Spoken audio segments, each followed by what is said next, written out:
Well, yes, there was actually, I'll tell you two of them real quick if I can. But one was when I shortly got in country and my tent was right next to a rice paddy, and it was a deep rice paddy where there actually was fish in it.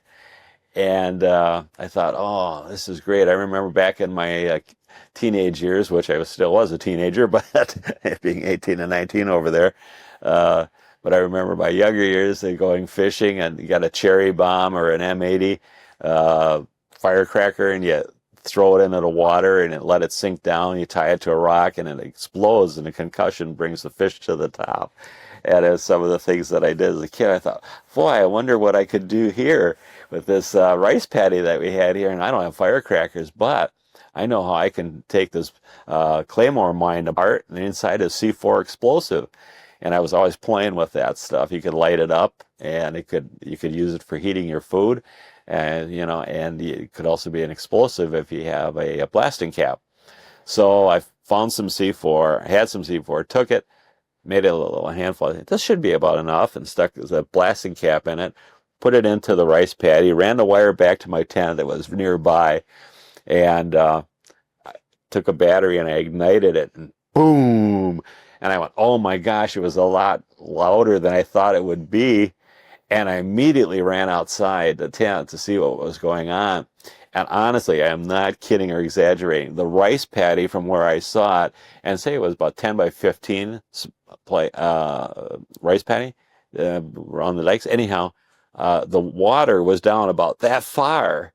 And I went, and this was all in nanoseconds, hey, what happened to the water? And I looked up, and it was up there, and it started to come down like rain all over the tent, and fish were coming down as well. Landed on the tent, landed next to the rice paddy. After that, I ran back into my tent because I don't want to get in trouble, because it almost sounded like an incoming round, a rocket or something. But the other one that was very tragic at the time, we were on a village patrol, and I had 3 ARVN soldiers with me, and the other soldier I was with, he had 3 or 4 with him. And we saw some VC, at least what we thought, in the village, so we decided to set up an ambush. And so he went in with his soldiers. He was going to drive them out. Meanwhile, I positioned the ARVN soldiers behind a wood pile by this grass hut, and I wanted to keep an eye on them because half the ARVN soldiers were VC as well. You couldn't trust them, so you always kept them in front of you. And we were waiting for the VC to be driven out in our direction, right into our ambush. Well, since they were by the wood pile here, by this grass hut, in the dark now, at night, I'm huddled next to the grass hut with my M16, looking in this direction where they're going to flush them out into the ambush. And knowing there were a VC in the village somewhere, as I'm huddled down like this and hunched over, I hear the VC come right behind me, because I could hear his foot into the mud, and I knew he was there. He snuck up behind me, and then I was waiting for him to pull the trigger, because I could just feel the rifle barrel pointing at the back of my helmet. And what ended up happening was, as that was going through my mind, I'm about to die, I actually said, well, shouldn't my mind be thinking about and flashing forward through your life's experiences? Aren't you supposed to do that? And I actually tried doing it, forcing myself. Well, think through your life. You're about to die. I mean, this is all happening in just short, a second or two.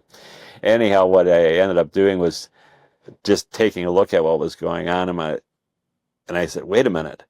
Look down, and my M16's on an automatic position, and I go, if I'm going to die, I might as well die for trying and fighting. So I wheeled around with my M16 and went right into the face of a water buffalo.